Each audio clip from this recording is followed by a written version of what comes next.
아나운서가 소개하고 아지가 분석하는 아이템. 와. 안녕하세요. 네, 안녕하세요. 저희가 9월 19일 목요일에 촬영을 하고 있는데 최근에 저희가 촬영을 하면은 좀 시장이 좀 안 좋은 것 같아요. 반도체가 너무 안 좋네요, 네, 지금. 계속 안 좋습니다. 네. 아니, 모건 스탠리가 보고서를 냈더라고요. 네. 반도체 부정적이다. 그러면서 SK 하이닉스의 목표 주가를 원래 26만 원에서 12만 원으로 네. 와 대폭 내렸더라고요. 너무 충격적입니다. 그래서 지금 하이닉스 9% 넘게 밀리고 있네요. 그쵸. 이게 무슨 일입니까, 대표님? 그러니까 뭐 그저 그런 외사 보고서 하나가 나온 거라고 보긴 힘들어요. 왜냐하면 이 모건 스탠리 같은 경우는 특히나 아시아 리서치가 되게 강합니다. 그쵸. 그리고 이제 2021년에 이제 그때 그 반도체 사이클 꺾일 때 들어보셨을 거예요. Winter Winter is is coming. coming. 예. 정말 좀 충격적이긴 네. 했어요, 그쵸. 그때. 네, 그 쇼 킴이라는 네. 이제 애널리스트가 이제 그때 경고를 해서 그게 맞아 떨어졌고요. 네. 네, 이번에도 이제 그렇게 아시아 반도체, 그 우리나라뿐만 아니라 이제 네. 뭐 대만하고 일본 다 이제 비중 축소에 대한 이제 의견을 제시를 했고요. 네. 일단 우리가 제일 세게 맞은 것 같습니다. 네. 하이닉스가 9% 넘게 빠지고 삼성도 2%. 그럼 어쨌든 이번에도 걱정할 만한 상황이겠네요. 그쵸? 네, 일단 뭐 그동안 계속해서 이제 우리 반도체 수요에서 네. 이야기했던 게 그거잖아요. B2B, 빅테크들이 투자하는 AI 서버 쪽은 계속해서 좋았잖아요. 네. 그래서 그쪽은 계속 좋았고 올해 들어와서 PC랑 스마트폰 쪽이 이제 좋아질 거다라는 기대가 있었잖아요. 불과 우리 뭐 한두 달 전에 뉴스 흐름들 보면 HBM의 이익률을 커머디티 디램이 뛰어넘는다. 네. 뭐 이런 게 막 나왔었잖아요. 그런데 이제 그 투자 아이디어들이 다 깨졌다고 보시면 되고요. 그거는 이제 수요가 생각보다 못 올라온 측면은 결국 온 디바이스 AI가 별로 별 볼 일 없었다라는 거고요. 온 디바이스 AI가 좀 될 줄 알고 네. 제조업체들도 재고를 좀 더 그래도 강하게 좀 가져간 측면들이 있어요. 근데 안 나가니까 재고가 중간에 좀 쌓여 있고요. 그리고 이제 공급 측면에서 폭탄이 하나 떨어졌습니다. 네. 중국의 CXMT, 창신 메모리라는 데서 DDR5나 HBM 같은 건 아닌데 네. 그 기존의 그 레거시라고 하는 거 있잖아요. DDR4, 뭐 LPDDR4 이런 그걸로 쪽에 약간 대체를 좀 하는 거예요. 물량을 밀어내고 있어요. 거기서 이제 아무래도 중국 정부가 막대한 자금을 대주고 네. 이제 걔들이 캐파를 엄청 늘렸는데 중국에서 팍팍 밀어주고 맞습니다. 있죠. 최근에 캐파를 체크를 해보니까 월 16만 장 웨이퍼 기준으로 이게 어느 정도 수준이냐면 마이크론의 54% 생산 능력. 어마어마하네요. 네. 근데 내년에 2배로 또 늘린답니다. 그러면 마이크론만한 공급 회사 하나 더 들어오는 거잖아요. 공급 과잉이 되겠네요, 그러면? 그렇죠. 네. 그러니까 이제 그거에 대한 걱정이 네. 있는 거죠. 그러니까 분명 뭐 한 달 전까지만 해도 디램 쇼티지다 막 이랬었는데 네네. 디램 가격이 또 소폭 하락했더라고요. 맞습니다. 그래서 이제 항상 이야기했지만 스팟 가격이 먼저 선행해서 움직이고요. 네. 그 스팟 가격은 이제 우리가 뭐 용산이나 이런 데 가서 가는 현물가라고 보시면 되고요. 반도체 시장의 95%는 결국 고정 거래 가격입니다. 네. 그래서 월 단위나 분기 단위, 그리고 HBM 같은 경우는 연 단위로 계약이 이루어지는데 이제 그 스팟 가격이 움직이고 나서 이제 고정 거래 가격이 움직이게 되는데 그게 이제 스팟 가격이 먼저 움직였고 고정 거래 가격이 이제는 굉장히 슬로우해지고 있고 네. 그동안에는 분기별로 거의 20%씩 가격이 계속해서 디램이나 낸드 플래시 둘 다 올랐는데 3분기 들어서는 거의 뭐 별로 변동성이 없고 오히려 지금 마이너스 이야기까지 나오고 있죠. 어쨌든 그게 스마트폰이랑 PC 수요가 부진하기 때문이잖아요. 맞습니다. 이게 경기 침체 우려가 겹쳐서 그런 거죠. 일단 이제 아직까지는 경기 침체에 대한 정확한 그건 없어요. 근데 이제 어제 밤 새벽에 네. 미 연준에서 지금 B컷 공식화했거든요. 그러니까 0.25%가 아니라 0.5%의 B컷을 한다고 했는데 이제 파월이 뭔가 데이터를 본 것 같아요. 네. 근데 그게 찜찜한 거죠. 그러니까 네. 경기 침체가 올 수도 있다는 그런. 네. 그러니까 경기 침체는 오는 거예요, 당연히. 네. 그러니까 이제 B컷을 한 건데 그동안에는 이게 소프트 랜딩이냐 하드 랜딩이냐. 그러니까 소프트 랜딩이면 주가에는 좋은 건데 네. 지금은 이제 하드 랜딩에 대한 우려가 굉장히 높아지고 있는 상황이고 그리고 하드 랜딩이 올 경우에는 결국 우리가 PC나 스마트폰이 내구 소비재잖아요. 네. 그리고 우리가 구매하는 데 있어서 꽤 큰 지불을 해야 되는 건데 그쵸. 경기가 안 좋아진다 그러면 그래 1년 더 쓰자. 2년 더 쓰자 이렇게 된단 말이에요. 그런 것들이 교체 수요에 영향을 줄 수 있기 때문에 지금 안 좋은 거죠. 네. 그럼 FOMC 말씀을 하신 김에 어쨌든 이 금리 인하 사이클이 시작이 된 거긴 하잖아요.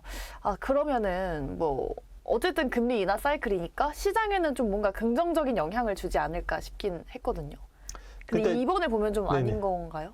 그러니까 이제 이게 아직까지는 네. 확인하기까지 시간이 필요해요. 아직 그래서, 시간이 좀 필요하다. 이게 아주 이상적인 시나리오는 이제 파월이 정치적인 고려 때문에 네. 왜냐하면 일단은 그 주식시장은 미국 그 정치에서도 되게 중요하거든요. 네. 왜냐하면 미국인들의 자산의 50%가 50% 이상이 주식이에요. 네. 그리고 이제 퇴직연금 같은 것도 그냥 401k라고 해서 기본적으로 많이 투자하고 있거든요. 우리나라는 부동산이 중요하지만 미국은 이제 주식 시장이 중요한데 재선이 되려면 지금은 바이든 대통령이 이제 재선 포기를 했기 때문에 네. 해리스가 사실상 바이든을 대신해서 나온 거잖아요. 그럼 민주당이 당선되려면 주식 시장이 좋아야 돼요. 그래서 파월이 만약에 그런 정치적인 고려 때문에 빅컷을 했다. 네. 그러면 이게 어느 정도 확인이 되면 와 주식 시장은 좋아질 수 있어요. 근데 뭔가 연준이 굉장히 안 좋은 데이터들을 뭔가를 보고 이게 경기 침체가 급속도로 올 수 있겠구나라고 해서 이번에 빅컷을 감안했다고 그러면 주식 시장에는 별로 안 좋을 수도 있죠. 그걸 뭐 언제 확인할지는 사실 모르겠네요. 그렇죠. 이제 데이터들이 하나하나씩 나올 텐데 뭐 그게 이제 뭐 고용이나 아니면 투자 뭐 이런 지표들에서 확인을 할 수 있겠죠. 네. 아이폰 16이 출시가 됩니다. 사실 저희가 지난주에도 이야기를 하긴 했는데 수요가 기대보다는 약하다라는 평이 있어요. 아무래도 인텔리전스가 아직 바로 못 쓰고 또 이제 기대에 못 미치기 때문인 것 같은데 어쨌든 애플이 이 AI를 제대로 탑재를 한다면 그럼 다시 그 수요가 좀 살아날까요? 그럴 수 있죠. 네. 일단 그 iOS 18, 네. 그러니까 iOS 18로 업데이트를 해야 애플 인텔리전스를 지원하잖아요. 그게 이제 좀 지원됐습니다. 그래서 원래는 이 아이폰 16 시리즈 공개하고 이제 OS 업데이트도 같이 될 줄 알았는데 이게 이제 아무래도 시차가 있다 보니까 임팩트가 약했고요. 네. 뭐 그렇다고 해서 지금 iOS 일정에 맞춰서 뭐 아이폰을 늦게 지원시킬 수도 없고. 네, 그렇게 할 수는 없는 거죠. 그러니까 이제 이게 애플 인텔리전스를 구현하기 위해서 최적의 하드웨어다라고 어필을 했는데 네. 그 소프트웨어가 뭔지도 모르는데 그러니까 어떻게 갑자기 사? 그렇죠. 네. 네, 그게 이제 사실 어떻게 보면 약간 그 스텝이 꼬였다고 볼 수 있는 거고요. 네. 그게 또 그리고 애플 같은 경우는 애플 인텔리전스 때문에 이제 디램 같은 낸드 플래시 같은 경우를 이제 수요를 좀 증진되는 그런 느낌 그 효과들이 좀 기대가 됐었거든요. 네. 근데 이제 지금 흐름으로 보면 그런 투자 아이디어들이 좀 많이 훼손되고 있는 상황이라고 봐야 되겠죠. 네. 지금 고전을 면치 못하고 있는 우리의 삼성과 하이닉스 그래도 이제 3분기에는 매출 괜찮을 거다라고는 하는데 사실 이제 증권가에서는 그 3분기 실적 눈높이를 다소 낮추고 있는 상황이라고 해요. 그렇다면은 뭐 시장 컨센을 넘는다고 하더라도 이게 좋은 건 아니라고 볼 수 있잖아요, 그죠? 일단 시장 컨센 정도만 넣어주면 다행이고요. 그러니까 사실 중요한 거는 지금 요 분기 실적이 중요한 게 아니라 내년 이제 이게 영향을 가는 거잖아요. 네. 그러니까 ASP가 떨어지면 결국은 이번 사이클 같은 경우는 Q보다는 P가 중요한 사이클이었잖아요. 그러면 결국 평균 판매 가격 ASP가 되게 중요한데 그러면 ASP 상승 폭이 둔화가 된다 그러면 내년 이익 추적치에 대한 전망들을 다 하향해야 돼요. 그게 사실 지금의 어떤 주가 크러쉬의 영향이라고 볼 수 있는 거죠. 네. 그러면은 사실 하반기가 다들 이제 반도체 피크 아웃이다라고 하는데 어쨌든 3분기까지는 좀 괜찮았지만 그 이후는 다운 사이클이다라고 우리가 봐야 되는 거잖아요. 그러면은 3분기 실적이 좋아도 거기에 환호하기보다는 일단은 그때 조금 발을 빼고 좀 기다려야 되는 때라고 봐야 되나요? 제가 하반기부터 계속해서 비중 축소를 말씀드렸었고, 맞아요. 네, 계속 말씀드렸었고, 그 뷰는 크게 달라지지는 않았습니다. 그래서 지금까지 뭔가 주식을 쥐고 있다 그러면 지금은 사실 이게 비중을 줄이기엔 좋은 타이밍은 아닌 것 같아요. 줄이려면 6월이나 7월에 줄이는 게 맞았었고요. 네. 만약에 아직까지 못 줄였다 그러면 그냥 이제 버텨야죠. 그러니까 이번 상승 사이클이 역대급으로 짧은 사이클이거든요. 1년 6개월짜리 상승 사이클이에요. 그러면 짧은 사이클이기 때문에 조정 사이클도 짧아요. 네, 상승 사이클 짧았기 때문에. 그러면 입 꽉 깨물고 버티셔야죠. 그러니까요. 네. 네. 저희가 항상 뭐 얘기는 말씀드렸지만 네네. 혹시나 또 저 아이템 처음 보시는 분들을 위해서 네네. 네, 말씀드려봤습니다. 근데 하이닉스가 이제 사상 처음으로 인텔 매출을 추월할 거다. 그런 예상이 나오는데, 근데 일단은 인텔은 역성장을 하고 있는 상황이죠. 인텔 파운드리 분사 얘기도 좀 하긴 했었는데, 대표님 어떻게 좀 보고 계세요? 이제 인텔 팹리스 기업으로 남게 되겠네요. 실제로 AMD가 그랬었거든요. 네. 원래 그 AMD도 종합 반도체 IDM 업체였는데 그 제조 부문을 떼서 팔았어요. 그게 네. 글로벌 파운드리즈가 됐거든요. 그래서 팹리스가 되면서 사실 AMD는 경쟁력이 좋아졌어요. 왜냐하면 자기네들 팹보다는 TSMC 팹을 쓰는 게 훨씬 더 좋았거든요. 그래서 AMD 칩 성능이 많이 좋아졌어요. 네. 예, 그 떼서 팔 이후로. 그러니까 인텔도 지금 그런 것 같아요. 그래서 자기네들의 제조 기술로 하는 것보다는 이제 TSMC 쪽에 의존하는 게 오히려 더 이제 칩 경쟁력엔 좋다. 근데 이게 장기적으로는 좋은지는 모르겠어요. TSMC한테 더 제조를 의존하게 되는 거기 때문에 뭔가 이제 선택이 필요한 거죠. 네. 네. 그래서 지금은 TSMC의 어떤 기술 경쟁력과 어떤 투자 규모를 따라가기는 이제 굉장히 부담스러운 상황이고, 심지어 이제 미국 정부가 천문학적인 자금을 대준다고 해도 그게 한계가 있고요. 그러니까 미국은 그래도 합리적인 사회다 보니까 중국처럼 안 될 것 같아도 그냥 계속해서 밀어주고 이런 건 없거든요. 근데 이제 인텔이 지금은 미국 정부의 지원을 받고 어떤 지원을 있잖아요. 받아도 네. 이게 TSMC를 추월하기 쉽지 않다라고 생각한 것 같고, 그래서 최근에 나온 이야기는 네. 3나노 이하의 공정은 다 TSMC 쪽으로 맡기는 그쪽으로. 우리 불과 한 몇 달 전에 인텔이 1.8나노 한다고요? 네네. 막 이런 거 네. 했잖아요. 사실 블루핑 같은데. 그래서 패키징가 나와서 막 푸시업하고 이러니까 그래도 뭐가 있겠지라고 했는데 결국 이제 블루핑이었던 걸로 지금 파악이 되고 있는 상황이고. 네. 그래서 TSMC가 더 짱짱하게 가는 것 같습니다. 네. 인텔이 이제 파운드리를 분사하는 게 이게 매각이 아니라 분사라는 점에서 뭔가 삼성전자한테는 약간의 악재가 될 수 있다라고 하는데 맞습니까?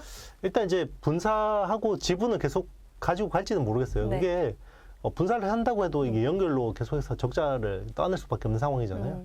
그러니까 이제 아무래도 지고 있는 것보다는 좀 네. 낫긴 하겠지만 그래도 이게 이제 근본적인 경쟁력이 있는지에 대해서는 이제, 그리고 그 어떤 생산 물량을 이제는 그 분사한 회사보다는 하이엔드 쪽은 다 TSMC 쪽으로 의뢰를 한다 그러면 네. 파운드리 이 자회사 자체의 어떤 자체 경쟁력에 대해서 의문이 생길 수밖에 없잖아요. 그리고 3나노 이하의 첨단 공정들은 새로운 기술들 BSPDN이라든지 이런 것들을 새로 계속해서 투자를 해야 되는데 그게 이제 쉽지 않아질 수 있기 때문에 어쨌든 삼성 파운드리도 녹록지는 않은 상황인데요. 네. 녹록지는 않지만 그래도 인텔보다는 좀 더 낫지 않냐. 근데 이제 메모리 사이클이 제가 항상 말했지만 이번 사이클에서 충분히 돈을 벌지 못하면 TSMC하고의 어떤 군비 경쟁에서 따라갈 수 없습니다. 네. 그래서 TSMC가 연간으로 집행하는 캐펙스가 300억 달러, 320억 달러 정도 되기 때문에 이게 우리나라 돈으로 거의 40조 원 수준이에요. 그래서 여기 군비 경쟁을 계속 하는 게 쉽지 않을 수도 있다. 그래도 3나노 이하의 공정에서는 삼성 파운드리가 기회가 있는 것도 분명하고요. 네. 이번에 그 골드만삭스 테크 포럼에서도 이제 그 젠슨 황 이야기했잖아요. 이제 다른 파운드리를 검토할 수도 있다. 그게 결국 삼성 파운드리밖에 없는 거고요. 그렇죠. 근데 이제 단서를 달았죠. 네. 다만 성능은 TSMC보다 좀 떨어질 거다라고 이야기했습니다. 그래서 팩트니까요. 네, 맞습니다. 네. 알겠습니다. 그거라도 잘 줘 먹어야죠. 네. 그리고 이제 다음 주죠 25일에 마이크론이 제일 먼저 실적 발표에 나섭니다. 전분기 흑자 전환 성공을 했고 이제 성장도 쭉 이어갈 것 같은데 마이크론 또 좋을 만한 뭔가 이슈 있을까요? 어떻게 전망하시는지요? 마이크론한테는 좋지만 우리한테는 좀 별로 안 좋은 이슈가 이제 HBM 생산 비중이 얼마나 되냐, 그리고 HBM을 통해서 이익을 얼마나 냈냐. HBM에서 나온 이익을 가지고 이제 수율을 추정할 수 있거든요. 네. 근데 이제 수율이 좋아지면 안 돼요, 지금. 수율이 안 좋아져야지 네. HBM 산업은 아직까지 꿈이 있는 겁니다. 네. 수율이 갑자기 SK 하이닉스하고 비슷하게 나왔는데 이러면 이제 큰일 나죠. 네. 수율이 중요하다. 네. 왜냐하면 지금 하이닉스의 HBM 생산 수율이 70%대 정도, 네. 거의 60% 후반대 정도 될 거예요. 네, 70%는 안 되는 걸로 파악되고 있는데 이제 마이크론하고 삼성전자가 여기서 이제 수율을 좀 낮게 유지해야 공급량이 안 늘잖아요. 네. 그래야 이제 이게 가격 유지가 되는 건데 생산이 잘 되면 당연히 가격은 떨어지겠죠. 네네. 그러면은 마이크론 실적 발표에 따라서 우리가 반도체주를 투자할 때 좀 어떤 방식으로 좀 대응을 해봐야 될까요? 일단 마이크론이 뭔가 그래도 그 메모리 반도체에 대한 우려를 조금 이제 완화해 줄 수 있는 실적 발표를 하면 좋을 것 같고요. 네네. 그러니까 요즘에 실적 발표에서 제일 중요한 게 뭐라 그랬죠? 가이던스? 맞습니다. 네. 네, 결국 가이던스예요. 네. 그리고 우리 기업들은 사실 가이던스에서 미스하고 뭐 이런 거 되게 많잖아요. 네. 그래서 연초에 내놓는 가이던스가 뭐 거의 맞는 게 없는데 네. 미국 기업은 가이던스 훼손되면 큰일 나거든요. 네, 그러니까 거의 미국 기업들은 굉장히 보수적으로 가이던스를 제시하기 때문에 네. 거기서 뭔가 숫자가 나오는 게 거의 대부분 맞아요. 네. 그러면 우리 아이템 시청자분들 다음 주까지는 좀 뭔가 뭘 주목하고 어떤 거에 좀 대응을 해봐야 될까요? 일단 이제 미국 시장 중심으로 약간 그 주도주 변경에 대한 흐름들이 나오고 있어요. 그래서 엔비디아보다는 이제 데이터 센터 관련주. 저도 계속해서 말씀드렸죠. 마블 네. 테크놀로지, 오라클 같은 회사들 그런 쪽이 실적 발표 이후로 좋은 주가 흐름을 보이고 있단 말이에요. 그리고 지금 뭐 어제 새벽에도 나왔지만 마이크로소프트하고 세계 최대 자산운용사 블랙락이 네. 손을 잡고 300억 달러 펀딩을 하기로 했습니다. 그거 가지고 데이터 센터 투자하고 그리고 그 신재생 에너지 같은 에너지원 다변화 그리고 여기에 또 맞물려서 이제 해리스 후보의 지지율이 높게 나오면 그럼 이제 신재생 신재생 에너지하고 이제 맞아요. 에너지 전력 네네. 이런 쪽 이제 봐야 되는데 그래서 뭐 거기서 주목할 만한 회사는 이제 퍼스트 솔라라는 태양광 에너지인데 태양광 업체인데 이제 중국을 배제하면 네. 전 세계 태양광 밸류체에 있는 중국이 거의 장악했는데 네. 중국을 막으면 이제 미국 퍼스트 솔라 같은 기업들이 수혜를 보게 1위로. 되고요. 그리고 이제 ESS 같은 이제 그런 그 에너지 저장 시스템에 대한 수요가 늘어날 수 있는데 그런 쪽에서 이제 플루언스 에너지 같은 회사들 관심 깊게 볼 만한 것 같습니다. 근데 요게 프록시가 우리나라가 되게 애매해요. 그래서 국내 데이터 센터나 뭐 이런 이쪽이 사실은 별로 없고요. 오히려 이제 데이터 센터가 생기면 여기 이제 전력 공급을 해주는 뭐 전력 인프라 관련된 전력 인프라 네, 업체들. 그래서 HD 현대일렉트릭이나 LS 일렉트릭이나 재룡전기 뭐 이런 회사들이 좀 이제 관심을 받고 있지 않나 생각합니다. 알겠습니다. 데이터 센터 쪽을 주목해 보자라고 말씀해 주셨습니다. 네, 이렇게 오늘은 저희가 좀 다양하게 주제 이야기 나눠봤고요. 오늘 좀 반도체주가 많이 하락하고는 있지만 우리 시청자분들 조금 힘내시면서 다음 주에도 저희가 또 알찬 정보 들고 올 테니까 화이팅 하시기 바라겠습니다. 네, 저희 아이템과 또 함께하고 싶으신 분들은요. 좋아요, 구독, 알림 설정, 댓글까지 부탁드립니다. 여러분 안녕.